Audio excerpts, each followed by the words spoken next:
is Simon Chartier of Simon and the Bar Sinisters, the Supertones, the Blue Greens, Heavy Trash, the Slackers, and many other bands. And I'm here today to share with you some things I figured out, started working on them when I was a youngster, of how to get some of the steel guitar and pedal steel guitar sounds and play them on a regular guitar, such as I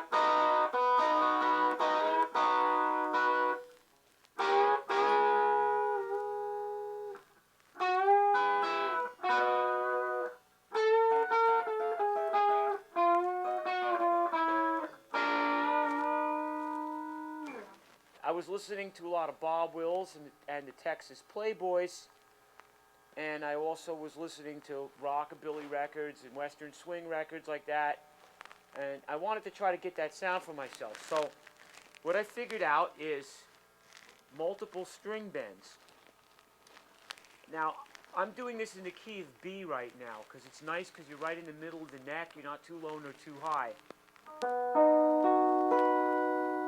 Now here's your regular B chord, okay?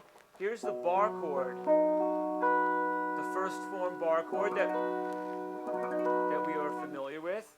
And then here's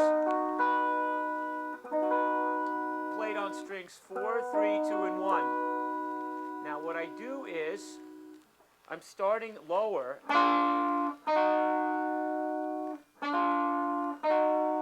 but instead of moving it, right, from B flat to B, I'm pushing it up.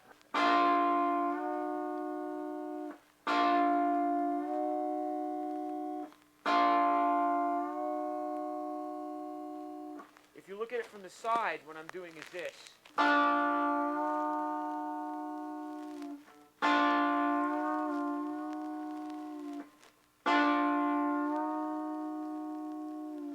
Now I'm adding the note B. I'm playing this with my fourth finger, my pinky.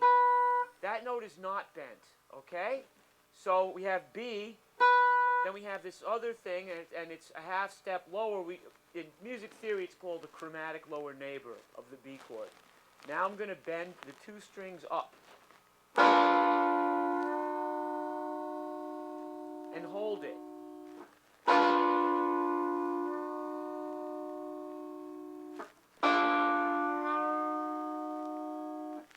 One thing is you have to pinch down and in. The reason why I'm holding my thumb like this, I know your guitar teacher will always tell you to not have your thumb over the neck.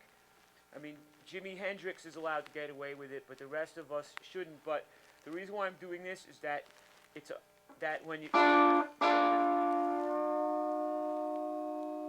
not just pushing up on the string. You've got to push down straight into the fingerboard, because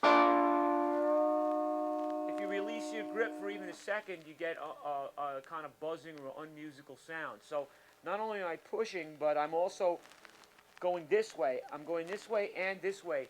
So I've got to move my hands. Each finger is traveling an unequal distance and on two planes of motion.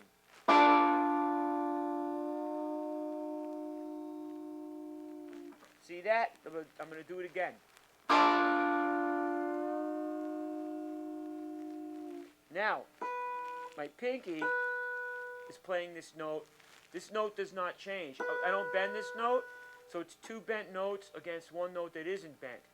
This helps because it marks the chord and the key, and it gives it a full sound. It also helps because you've got this, what I call a dry note. To me, a dry note is a note that you don't bend or use vibrato on. So when you hit a note dry, you're just hitting it. You're not shaking it or bending it. So when you have that dry note, it gives you a good measurement of what tone to bend the strings against to be in tune. See what I mean? So it's like my pitch standard. And they're at, like again, I have my thumb because I'm on two planes, so I've got to be really steady.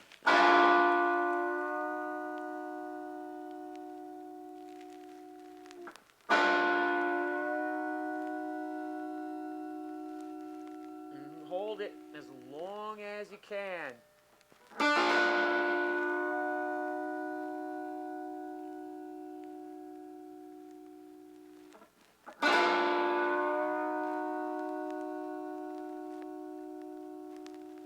I'm doing it over and over again. I'm hoping that you're getting it. See, there's my pinky. It's kind of hidden underneath the other fingers, but it's... Then I've got... But then here's a... Then I add a variation on that is to just do the third string and the first string. But I like that. Then also if you add vibrato, you can get kind of a Chicago blues sound. You know, I'm thinking of Elmore James or Hound Dog Taylor, and you can go like...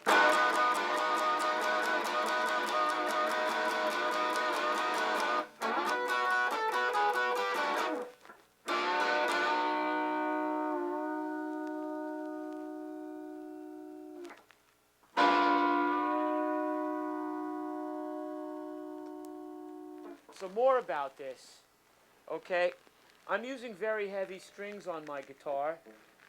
This is a Gibson Les Paul, and I'm using 13, 17, 22 plain, 34, 44, and 56. You must use a plain G string. The third string, this one here, you can't use a wound string because it doesn't have the right throw angle on it. You can't bend it far enough. So you need a plain... I prefer heavy strings for the sound of the guitar. Is better with heavy strings. But if you're using lighter strings, it doesn't matter. The whole trick is the smaller the diameter of the string, the further it has to travel to change pitch. So I'm going to show you to get it in tune, right? Let's say my second string I'm bending and then the third string. The second string has got to travel further. You're bending the strings on these multiple bends in equal distances. So watch as I take the second string. I'm using two fingers because it's got to travel further.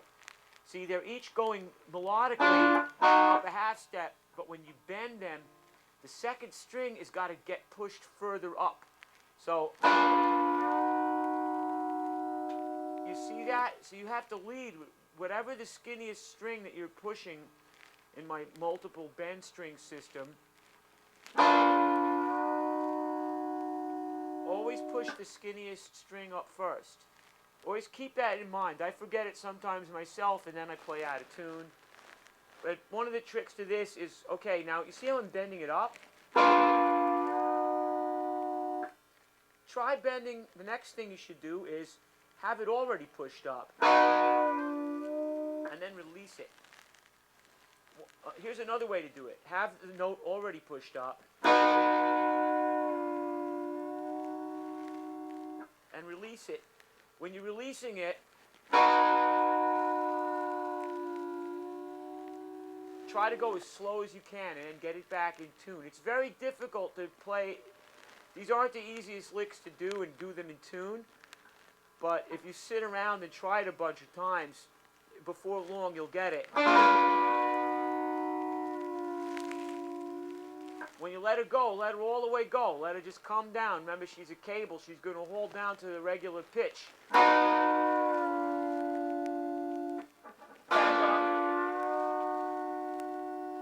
Now, one of my influences on this was the great Hawaiian steel player Saul Hoopy, and he was the first guy to play electric steel guitar. He popularized it, and he had that sound, that very Hawaiian sound where he wasn't in a rush. And he would just make it go.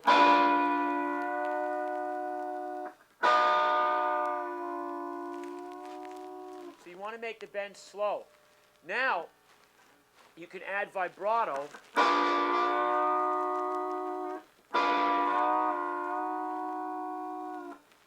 You can also get like a Elmore James blues kind of sound.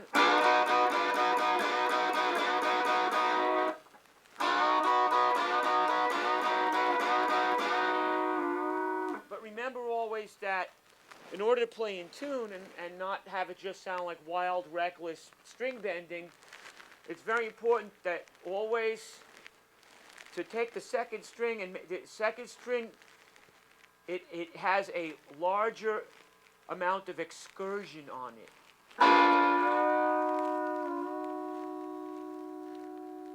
All right, so that's our first lick. And from here, we're going to expand. We just went over this. And what this does is outline the major triad, okay? As you know, I'm not teaching a music theory course in these videos, but it is necessary to just know the sound of the music that we are playing. And here it is.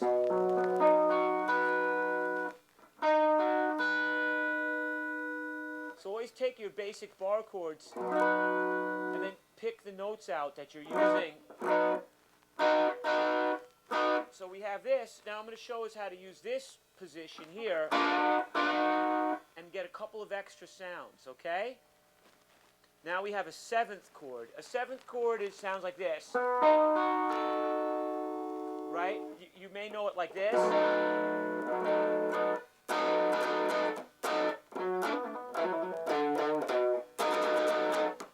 It's used a lot, okay? Rockabilly, it's used like... So we're going to get the seventh chord now. And the way we do that is our pinky note, which is B. Like I said, I'm sticking in the key of B for right now. I'm going to change the note, the dry note, as I call it, the note that's not going to be changed, to A. And that gives us the dominant seventh. It's the minor seventh away from B. The A.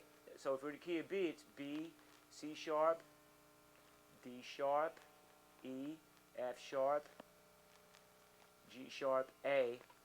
And that gives us this. Now these two strings remain the same. Right? We just did this before. But now I'm going to use my first finger, okay? And that's my dry note. And then the other two do not change.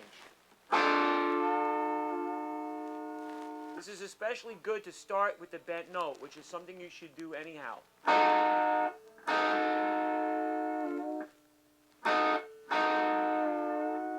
You don't have to go overboard with a lot of crazy bends. You could start... You know, you're already playing a sound that nobody else does, you know, so it's... Now here's one thing I used to do when I was figuring this stuff out. I was a young man. I was sitting around and I would take this chord, okay, the notes on my guitar here are A, F sharp, and D sharp, alright? A, F sharp, and D sharp. I'd play that, then I'd play this. It's the same notes, except now I'm bending, see?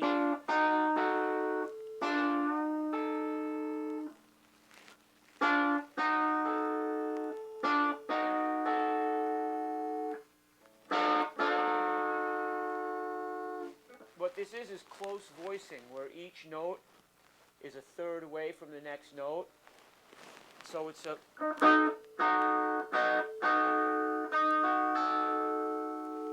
third degree of the scale, fifth degree, and then the minor seventh degree.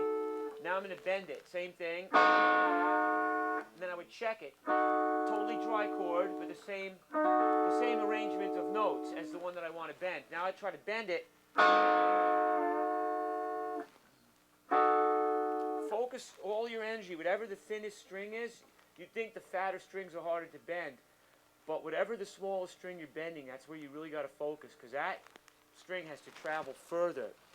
And what I learned from messing up 100 million times doing this is that if you focus on that thinnest string and get that in tune, whatever other strings that you are bending will kind of fall into pitch as well.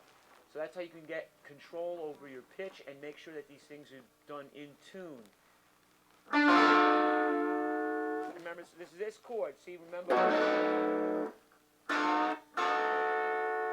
So now we have, I'm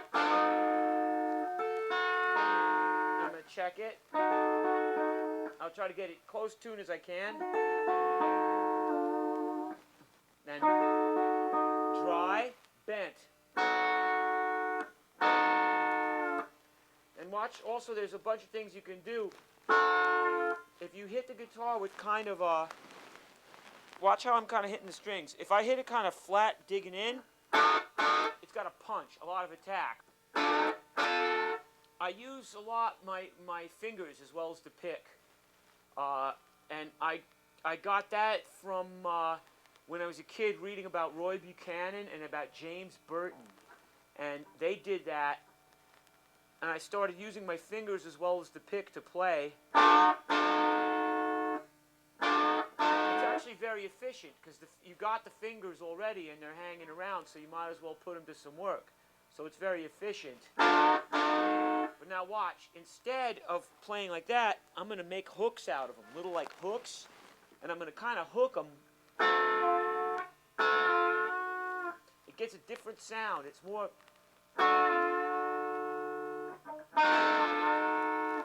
Like this sound is fat, and this sound's got a little more of something on it, like a... See, I'm kind of getting it, I'm hooking it. It's not, I'm not playing off the ball of my finger anymore, off the ball of my finger pad. I'm using the very tips.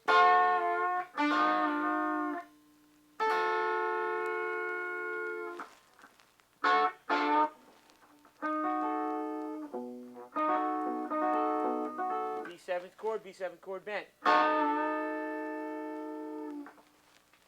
Okay, now moving on. I'm using these same two. Now we're going to add, instead of A, we're going to add G sharp. Okay, that's a major 6th chord. That's very Western swing. Okay? So, these don't change, okay? Now I'm adding, instead of the A, now I'm going to G sharp. Alright? Now some of these bends, they get pretty far, and what you got to kind of do is use leverage of your body, too. For example, I dig my ribs into the top of the guitar. And I'm actually playing the guitar with my rib cage, too. I'm like just kind of letting down some of the weight on my rib cage. To do that, see? You can also lift the guitar. You know, if you're playing standing up, it's easier to lift the guitar, too. I'm sitting down, so I learned to use my rib cage to push, so...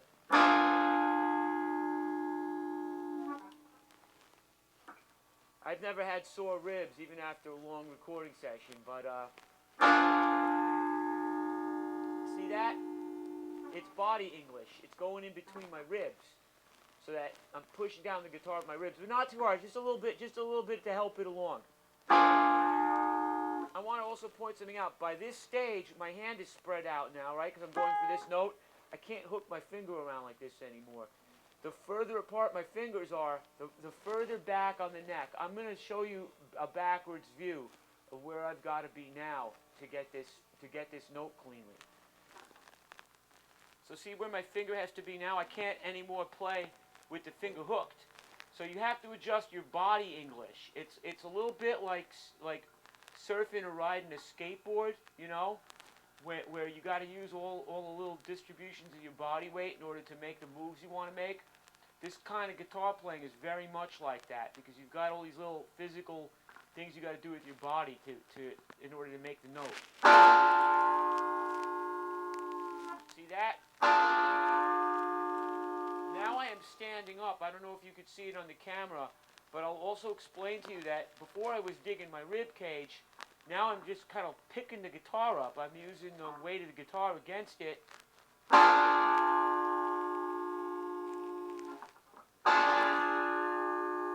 Same result as with the ribs, just a different way of doing it. If you're playing sitting down, you want to use your ribs, you know? Here's your B major triad played dry.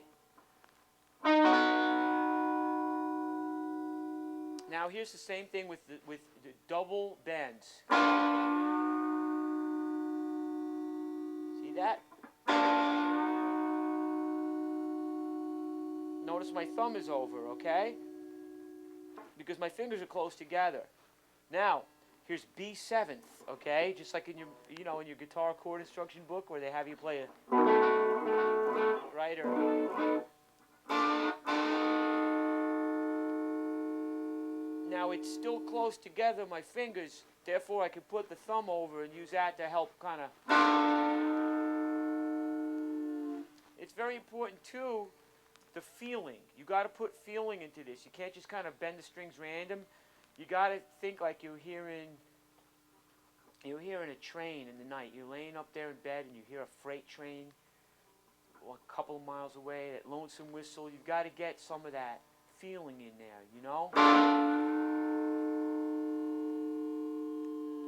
Now, B major sixth, like I said, it's very Western swing. No longer can I use the thumb like this. It won't work, okay? So you've got to be crafty. This is a little harder of a riff to accomplish. You have to be really... And like I said, I can't say this enough. Whatever the string that you're pushing, right? Whichever the closer, if you're bending the second string and the third string, the second string is the one you got to really focus on because it's got to travel further, and it'll basically, everything else will kind of fall into place if you concentrate on like that. See, I'm really thinking. I'm also lifting the guitar a little bit. I mean, even if you're playing a light guitar that doesn't weigh a lot, it's not the issue. You don't need a lot of force. You know, don't ever try to force this. It's kind of, you just got to do it a lot and you kind of feel where it is, you know?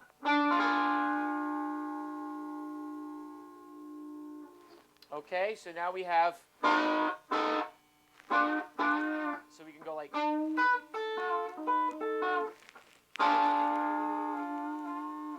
another trick you can do if you have a guitar with one cutaway, right? Just make sure you have your strap on good. When you push your guitar off the strap, your guitar might fall off. So be careful, but I'm just kind of lightly resting my hand right here. Okay, I guess this is called the upper bout, if I am correct. And I'm not pushing it really hard, you know, but you see, like so, it just creates a counterforce, because here's going up, I'm going down, right? So I've got an opposite direction motion to help equalize it. You see that? I do that all the time.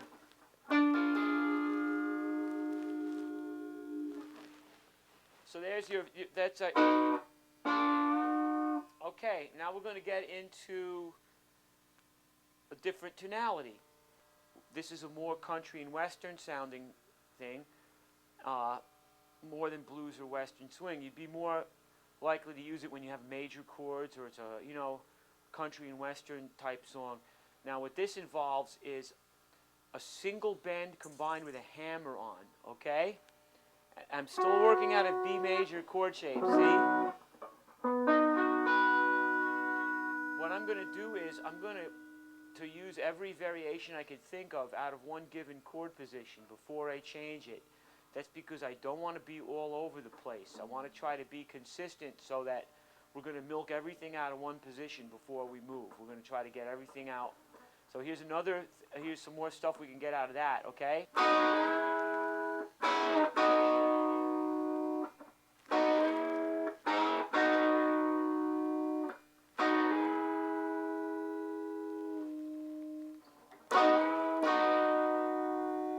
That's a very common sound in country and western records. Where I got it from was Webb Pierce, Slowly. Slowly I've been falling more in love with you, and that was the first pedal steel on record.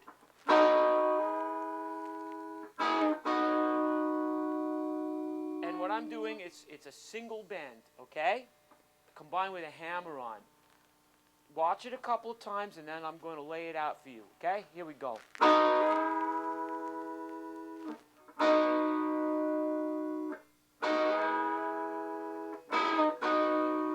Now what I'm doing is I got the same B major shape that we've been working on so far, okay? Now I'm taking the third string, okay? That gives you the...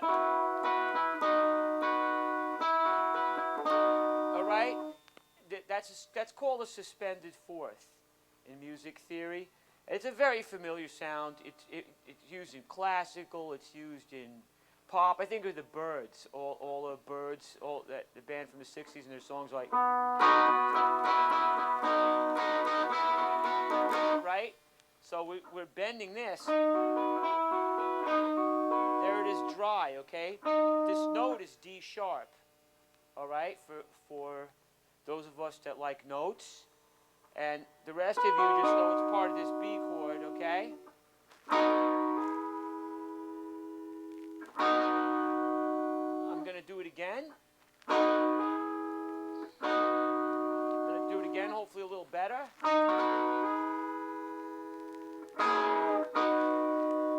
going to do it again. Now let me lay it out for you. I'm bending this. Now, in order to not hit this string, I'm kind of, rather than avoid it, I'm just going right into it. You know, like they say, what's the best defense is a good offense. So as I push this up, I'm just kind of pushing the fourth string out of the way a little bit. It's not drastic, but it's... Now here, right, that's like the... Like that old thing in the 70s.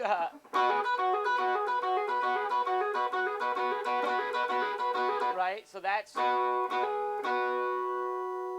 And that's like going from for those of us that enjoy our notes, it's F sharp to a G sharp. That's the perfect fifth to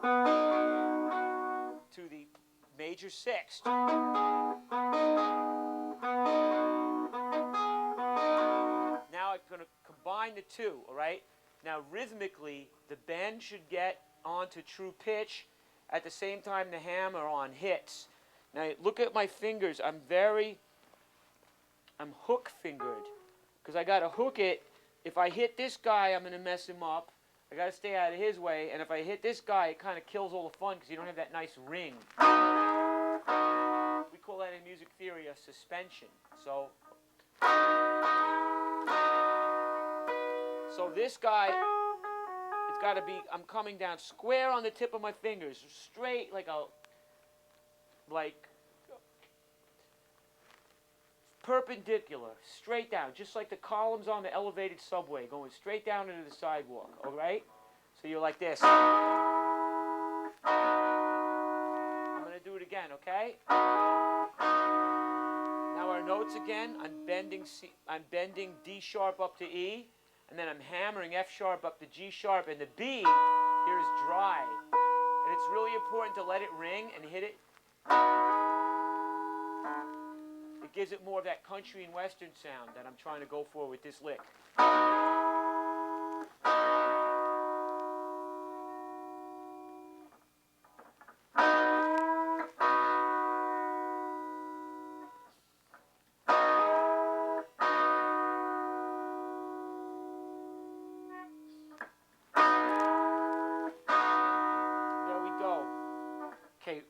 Arpeggio just means that you're going, instead of going, you're going. Now, obviously, I just do want to make a pitch here, a sales pitch for using, you're picking your two fingers. I remember when I started doing this, I was around 14 or 15. The reason why I did it is I heard that Dale Hawkins record, Susie Q.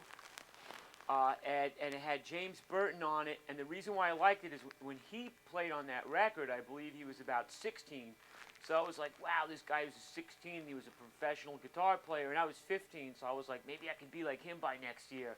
And I heard that he used the pick and the two fingers, so he immediately became my hero. You see that? I'm picking down, and then I'm using the middle finger, ring finger, middle finger again.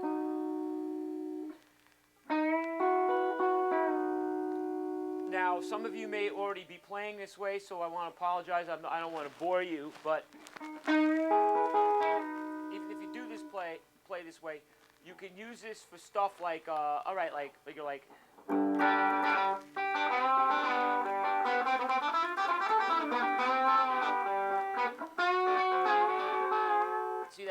So it's very important to be.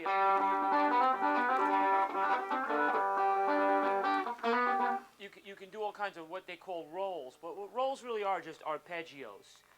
And so, again, back to our key of B now. All right, so we're bending that. As you can see, it's got that. All right, now here's a little variation. I'm going to try to do it a little better. One thing I want to point out is that this way of playing the guitar is not that easy, and it may take a little bit of time and effort. Do not become discouraged.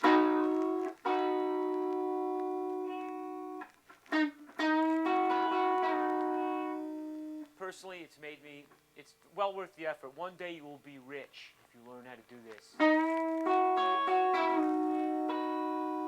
See that? So now I've got this B chord, right?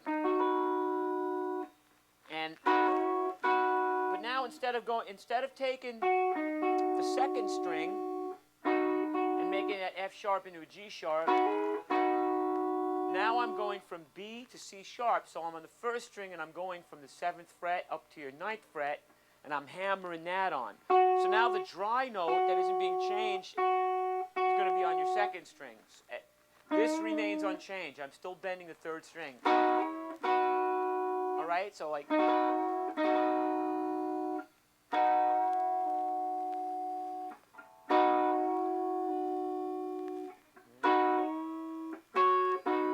Just gives a slightly different melody to it, see? Or like.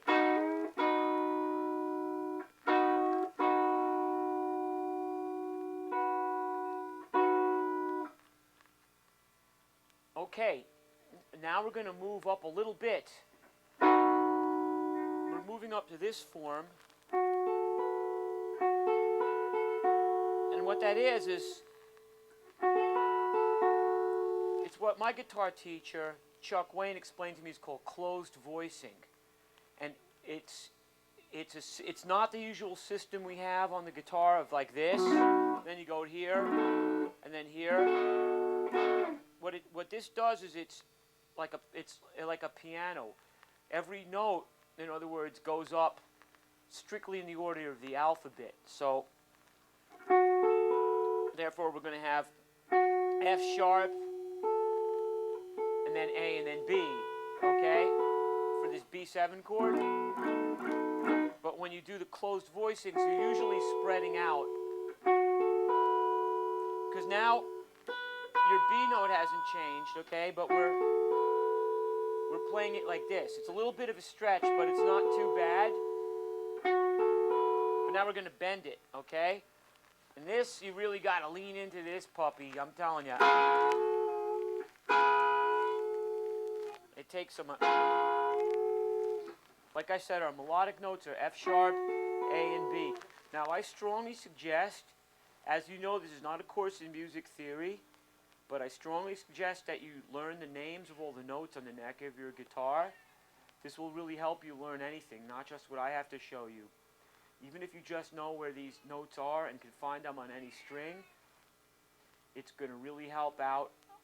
That's Frida the cat, by the way, in the background there. If you have any other questions, you know, she's got it figured out a lot better than I do, obviously. So, all right, here we go, okay? You really got to lean into this. That's why I got my.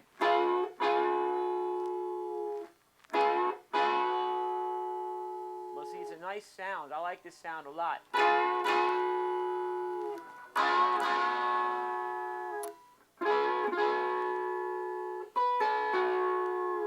And that's like a B7 chord, see?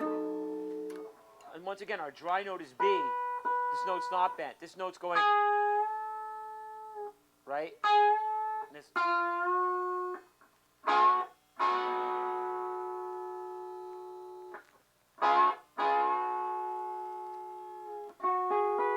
This is a dry note, okay? I actually, this was inspired, I was listening to this guitar player, Eric Ambel, who played played with Steve Earle, he played with Joan Jett and the Blackhearts, and he was doing something similar to this, but I don't know if he was using a B bender or a palm pedal, but I heard him messing around on the guitar, and I got the idea to play a lick like this from him. And what it is I'm playing this B major 6 chord, okay? Once again, our notes are F sharp, G sharp, and B. Okay, now I'm going to go down to A, and then I'm going to bend. Now I've got, right? And here's our tonic. So, okay, or here. Just so you hear what key we're in and everything. All right? So I'm going to go like here. Now my first finger's going to go down 2 frets, right?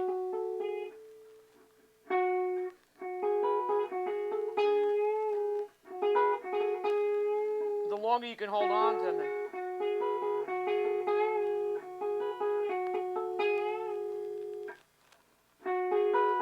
So now I'm bending this just a little bit. I'm not pushing it up, I'm pulling it down. And that gives another sound too.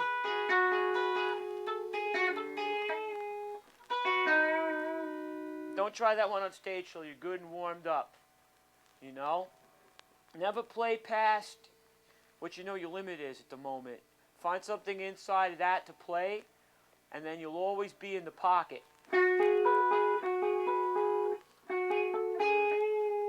Or bending it down. Okay? At this point, I'm going from the 5th fret to the 11th fret. But only for a second.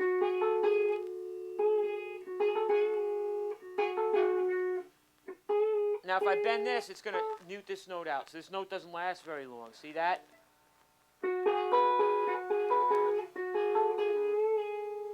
And that's it. You know, you got to be careful where you put that. But it's good for some stuff. I think I recorded on my first record, Surf Avenue, a long time ago. All right, now moving along, we've gotten, this is our kind of, everything coming out of here. All right? There's one more that's tough, and it's like this. I like that one because it's real country sounding, and what it is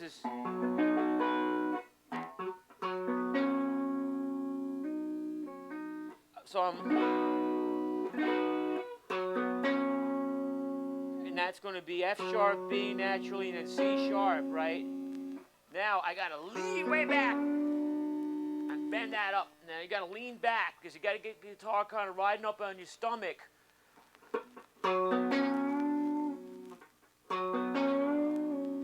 See, because the whole trick to this is the first finger's got to be in the shape of a hook, and you got to pull down. It's going to hurt.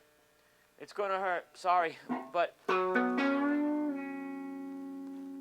you got that. It's a little harder to do when you're like an A flat or something, but B is about to.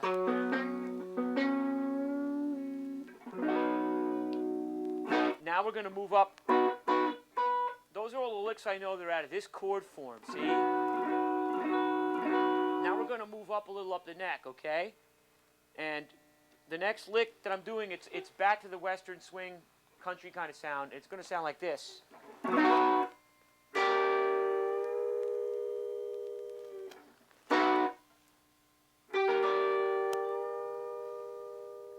See that? So it's like.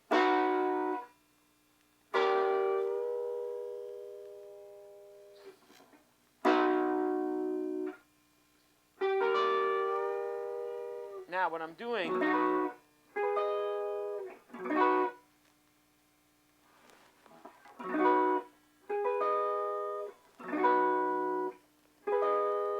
this chord here, it's another major 6th chord, okay? If you notice, a lot of the chords I've been doing are either called major 6th or dominant 7ths. That's because when you only can bend the strings that are wound, and when you're doing 3-note chords like that, they're right there. This chord here, you can have G sharp, B, and D sharp, okay? Now, this is a triple bend, okay? I'm bending all 3 strings. And the way I'm doing it is I'm using 4. The whole chord, I'm starting from out of key, a half step. In other words, here's our key, and I'm doing this. It would be terribly discordant if you didn't bend it, as you can see. I mean, I like that sound, but that's prettier. That is definitely very distant. So you're bending it down, then you're coming up. Now, with these kind of riffs, you got to pinch the guitar. It's not just like you're pushing on the string, but you're pinching like a crab.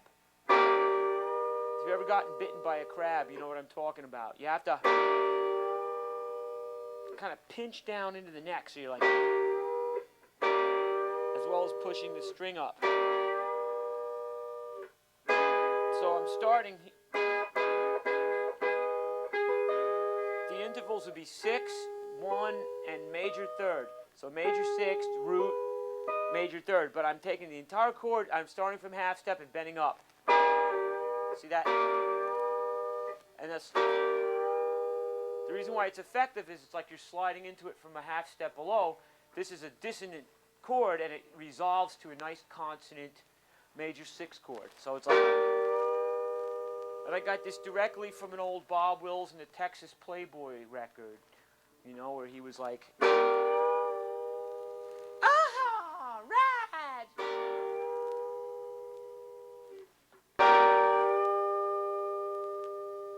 See that? So now you're bending the whole chord, and you're like, play it like this, right?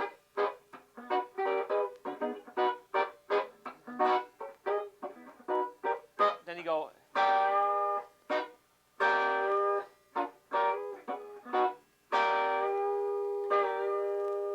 Okay? Now is it? Now we got that major 6 chord. Now we're going to play a B dominant 7th, and those are A, B, D sharp again. Okay? The same thing. But now I'm using my second finger, my second and my first. And then remember, the whole trick is that first string. Now it's the first string because it's the skinniest. That's got to go the furthest. So you you really put your energy into that. You get under that string. Another thing that's very, and then we get the 7th chord like this. There we go. I'm going to do it again. This is a B 7th chord, okay? I'll show it to you again. Once again, here's the dry chord.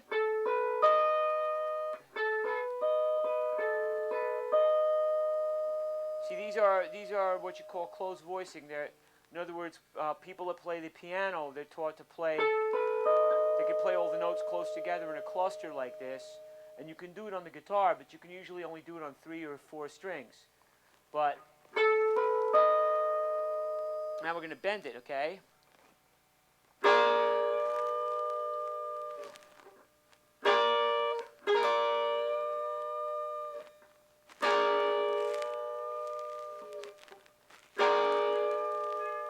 You got to use a lot of body English on this, okay? Like, I'm digging the guitar into my stomach, and I'm also kind of lifting it up, because you just need...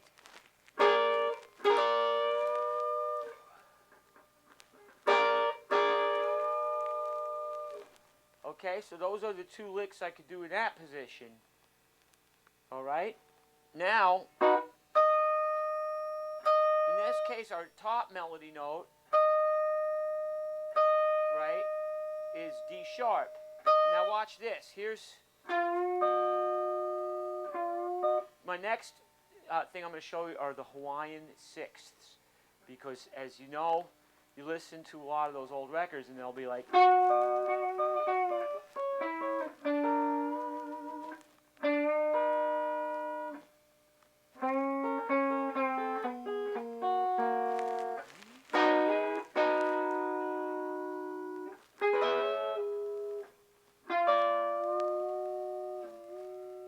So I'll show you how to do these.